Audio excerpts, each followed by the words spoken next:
Hello, welcome to Real Gardens. Well, it's been the wettest April since records began, but that won't have deterred real gardeners, and it certainly hasn't deterred us. This week, Anne-Marie is walking the plank with Mike and Alison. Come on, let's plant a few. Carol is practicing floral pest control in Diana's vegetable patch, and Bryony and I are stuck in the mud in her duck pond.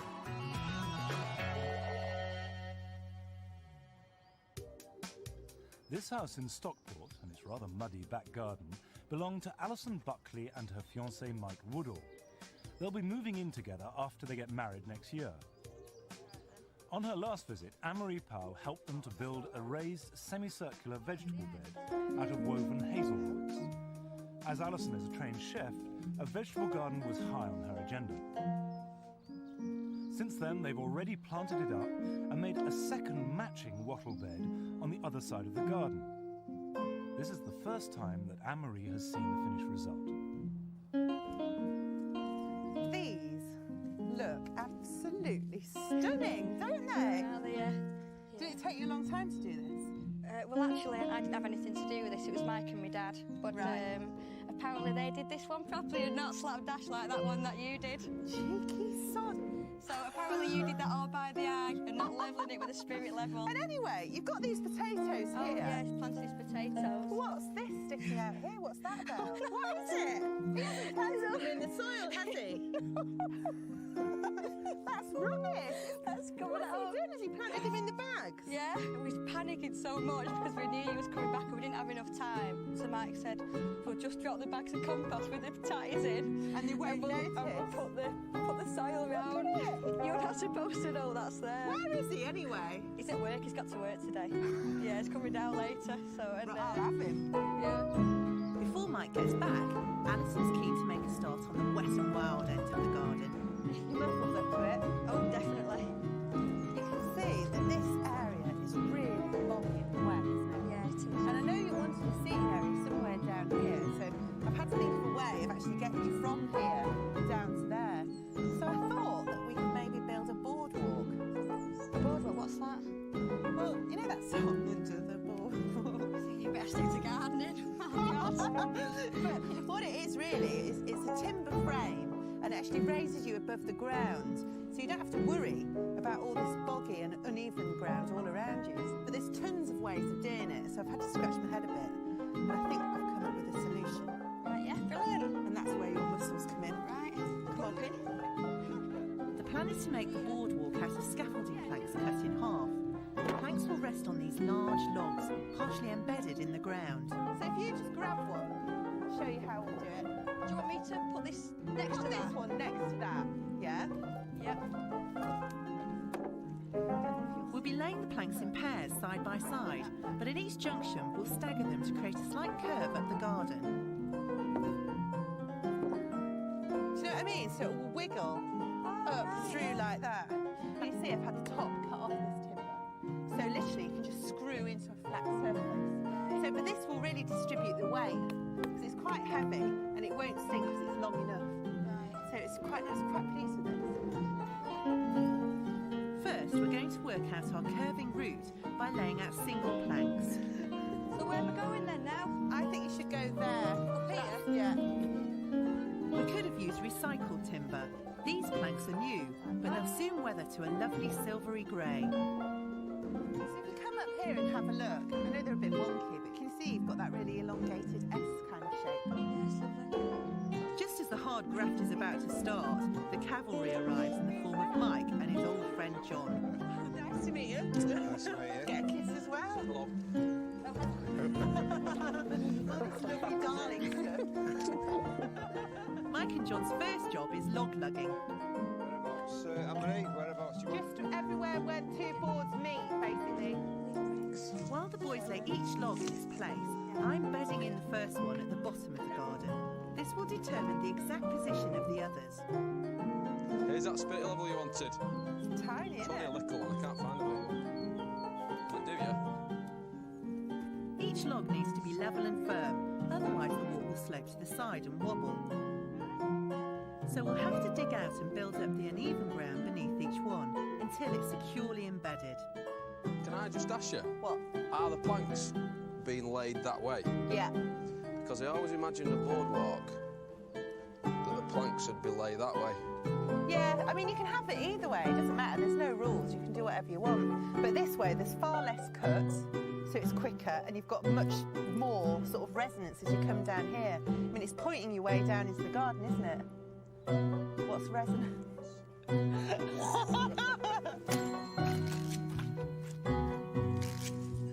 looks better, doesn't it?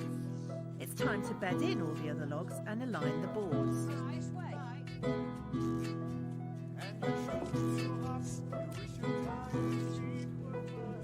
you just help us line these up? Yeah. Just with your eyes. Bit to John. Each pair of planks must be kept straight so that our gentle curve takes shape as we planned. Yeah. Is that all right? Yeah. The boards are all no longer than 6 foot to ensure the walk is pleasantly springy without being dangerously bouncy. What do you think from up here? Prefer a step. Take them last 2 planks out. Put a step in. Yeah, I'm happy with that. It's fine. So we'll lose these planks. You smack it across. This log will mark the beginning of our walk, so unlike the others, it'll look smarter if the planks are centred on it. It'll look even better with Mike's step. Now, Alison, is it lined up? That's nice, isn't it? That bar right at the end. Let's have a look. Yeah, that's not going to get it any better than that. Right, because we need a gap in between these planks, otherwise they'll warp. What we'll need to do is we can just move them apart there and then put this stick in, and that'll keep all the gaps the same, which mark a line. So when we're screwing, we won't lose the lines. So if you go up there and start doing those, then you can drill behind, can't you? Right. And I'll screw. Okay, thanks. We have to use screws because nails would work loose with all the bouncing. These screws are galvanised to avoid rusting. This boardwalk will be the perfect pathway through the jungly, bog-loving planting that Mike and Alison are planning, especially when it's weathered to a softer hue. I reckon we should try it out, don't you? You go first, Sam. All right then.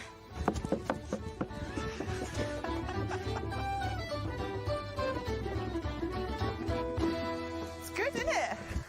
Brilliant, Anne-Marie. Yeah. The only thing missing is, though, some really big, luscious bog planting in it. We'll have to get some. Hey, does that mean we get a day out shopping?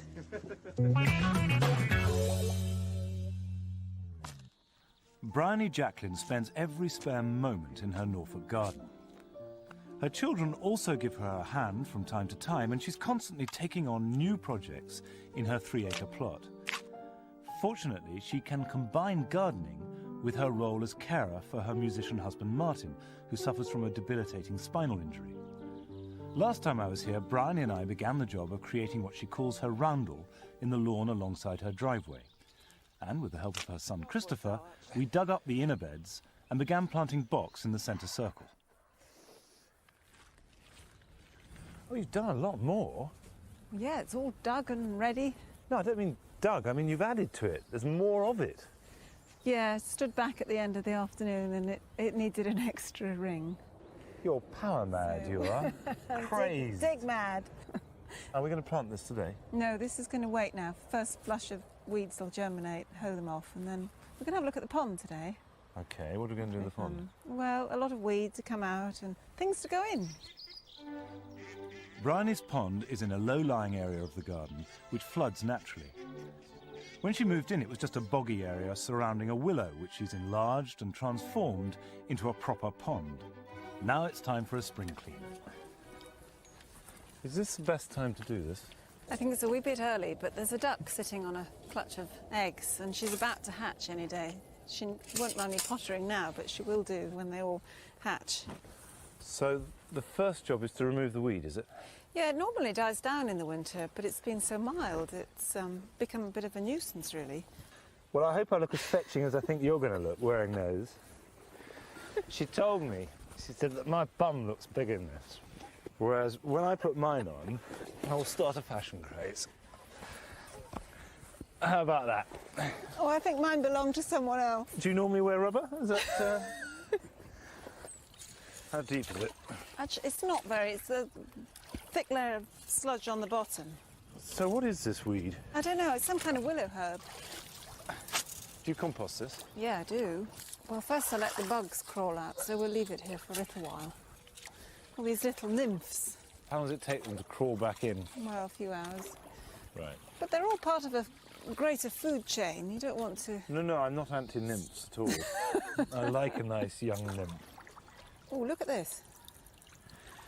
That looks like a turd. It's a water lily. It's growing. Water lily it is. Yeah. I've never grown a water lily in my Oh, life. well, you haven't got a pond, have No. you? No. I failed to see the attraction of a pond.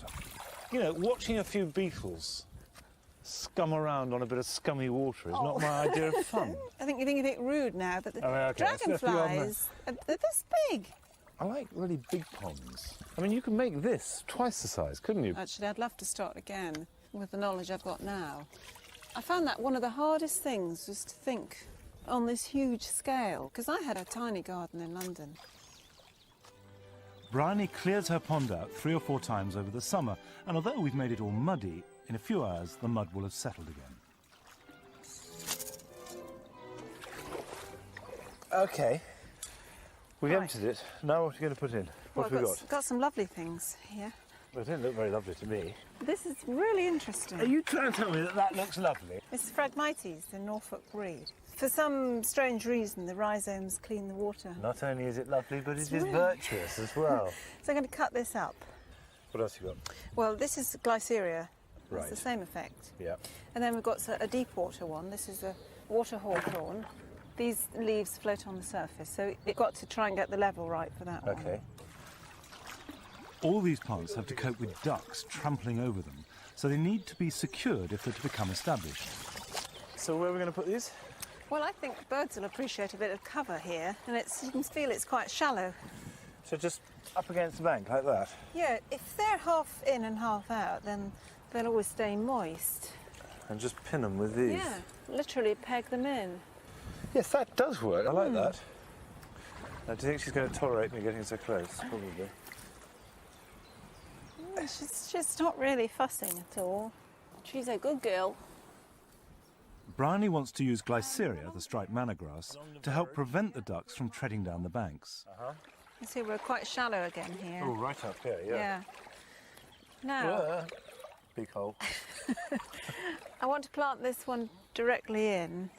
Okay. So, in there? yeah, anywhere along here would be fine.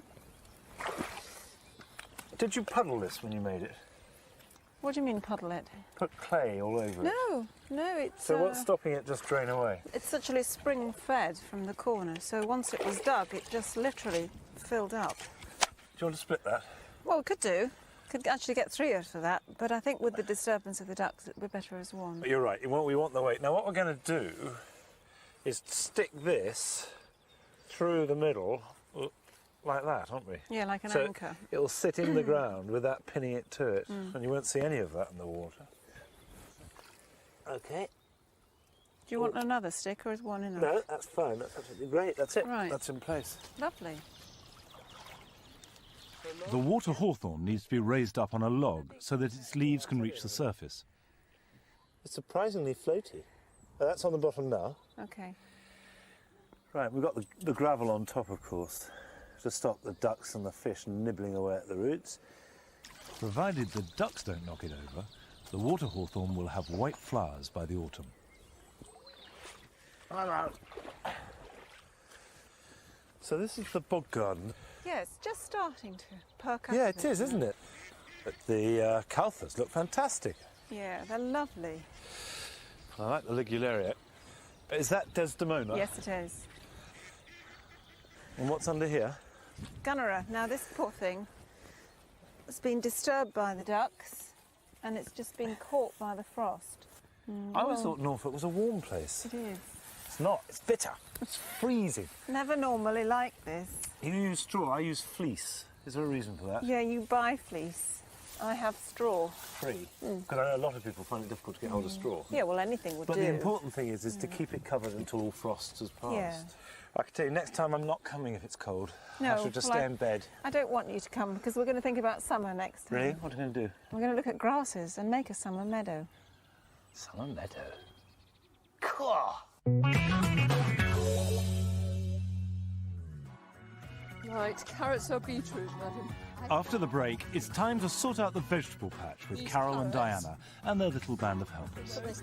Thank you very much indeed.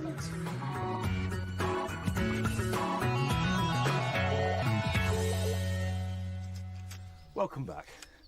At this time of year, the weeds are growing faster than anything, and if you're an organic gardener like I am, there's nothing else you can do about it but just hand weed. And I use a hoe a lot. This is a Dutch hoe which just slices through the weeds. But it'll only do that if it's kept sharp, and I always carry a file with me whenever I hoe, and just every few minutes, just sharpen it up like a knife, and then it will cut through the weeds really well. There are a number of different types of hoes you could use. This is quite good because it's got 3 edges, and that means you can get in there amongst the plants and delicately work around them. But if you've got plants that you really value and they're very close together, I find this one's really good. It's an American one. It's called a circle hoe. And the cutting edge is there, and you work it like that, pulling it towards you. And because of this outer ring, nothing else but the weeds inside are going to get cut. Now, Carol is off to Felixstowe, where she's seeing Diana, Harold, plus a few members of her family. Diana is a retired teacher, but she's always busy, whether it's working in her garden or looking after her granddaughters, who love spending time with her. Look, Tess, that's a plant, those long ones, but that's a weed. On her last visit, Carol helped Diana make a path through her woodland area with bark chippings and timber stepping stones. It's helped to create a magical playground for the girls. They love it. They love that path. Pushchairs have gone round, the wheelbarrow's gone round, the children have gone round. I don't feel too precious about my garden. They can do what they like because, of course, I love them desperately. So if something gets broken off, it'll come again next year. I'm not too worried about it. Since Carol was last here, Diana has started work on the paths around her vegetable patch. She's enlisted the help of her son Conrad and her daughter Becky, who spent most of their Easter break shifting hardcore, but then they're used to being called in to help with the heavier work in their mum's garden. If you come round to visit, she's normally in the garden as opposed to in the house. She calls it pottering. Pottering. Apart from the bits we do, quite stressful, aren't they? Yeah. Yeah, hard work that is. With the new paths done, Diana and Carol can now get on with planting into the vegetable beds. But first, they're digging in lots of well-rotted manure. Lovely muck. Look at that. Super.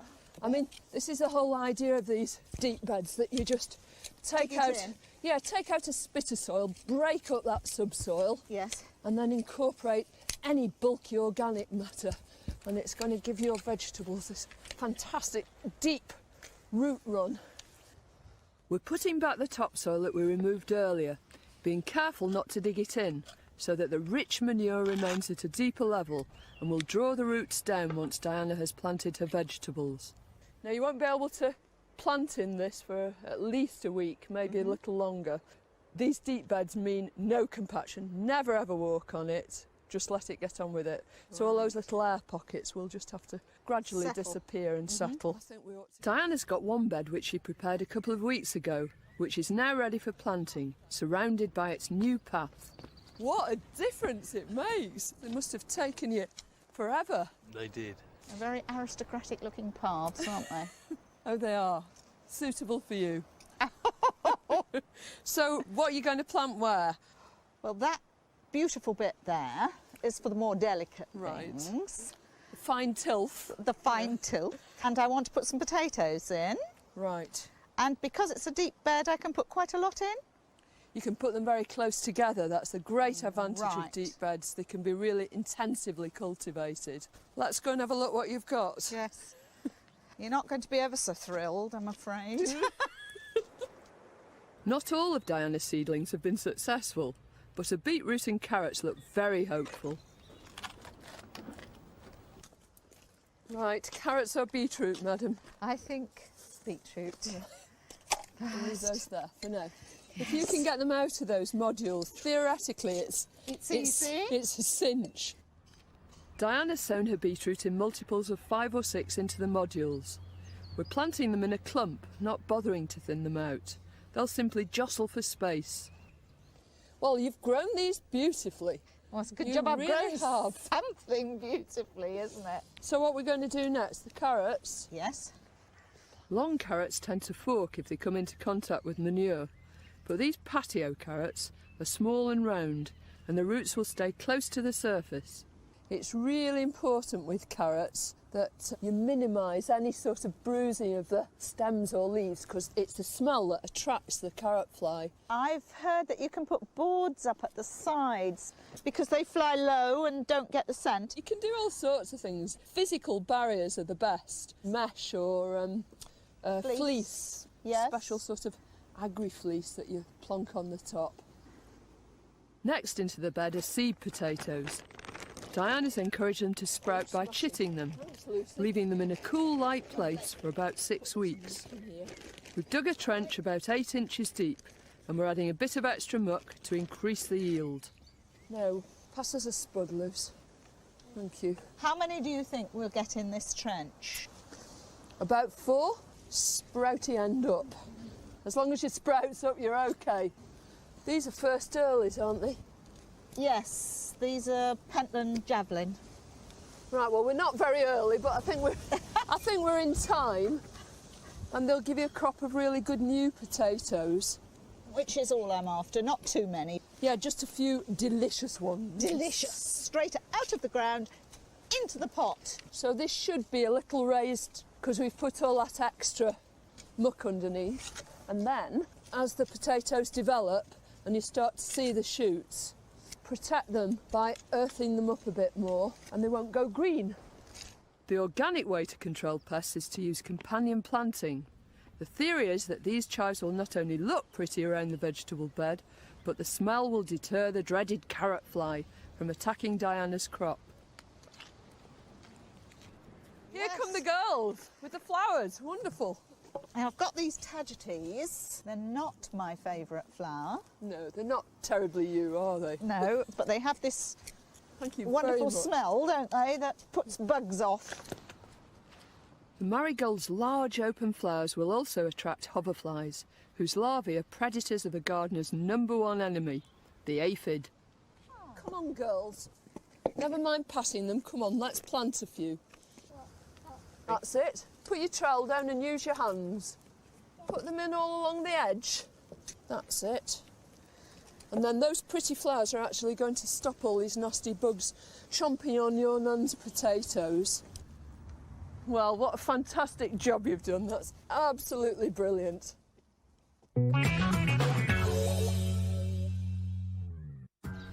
That's all we've got time for this week, and we shan't be back next week because you're getting a double dose of Brookside.